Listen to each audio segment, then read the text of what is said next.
स्वागत है मित्रों, एक ऐसे विवाह में जहां आपका सामना होने वाला है एक दूल्हे के साथ जिसकी दो दुल्हनें हैं। माता पिता की दो ही संतान होने के कारण चाहे वे हंसें, खेलें, लड़ाई झगड़ा करें, वे चुप रहा करते थे, क्योंकि दोनों दो सन एक प्राण थे। उन्हें कोई चिंता नहीं होती थी उनके लिए। दौड़ते समय दीदी के अंगूठे को चोट लगकर खून बहता तो छोटा भाई उसे देख रोने लगता था। रो मत रे के दीदी कहती तो रोऊंगा के चिट्टड़ू कहा करता था।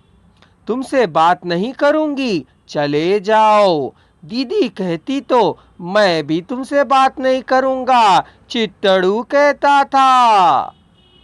मुझे गुस्सा आ रहा है, दीदी के कहने पर मुझे भी गुस्सा आ रहा है, चिट्टड़ू कहता। दोनों गले लगकर रोने लगते हैं।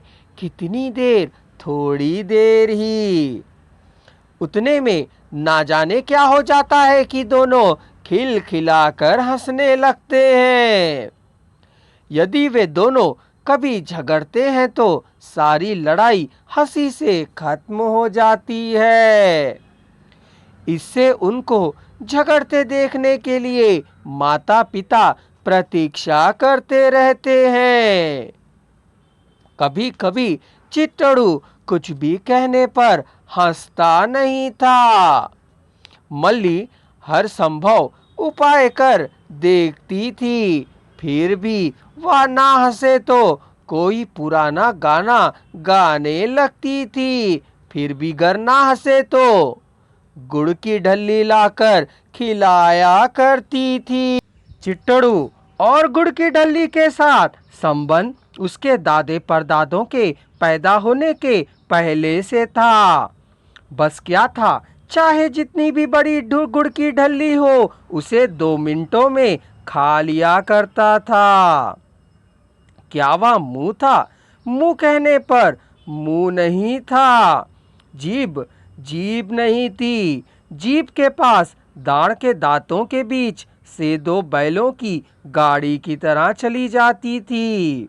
गाड़ी रुकती नहीं थी। गुड़ की ढल्ली गाल पर अंदर चली जाने तक गाड़ी रुकती नहीं थी।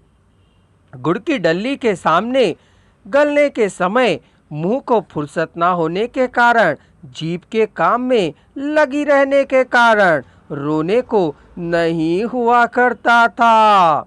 इसलिए मुंह गुड़ को खींचकर ले जाते समय गुड़ रुलाई को खींचकर चली जाया करती थी।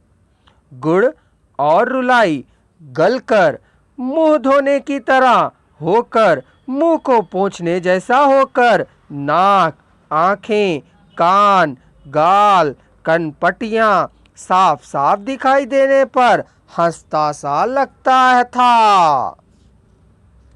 कभी कभार मल्ली उसे डांटती तो चिट्टड़ू हंसने लगता था।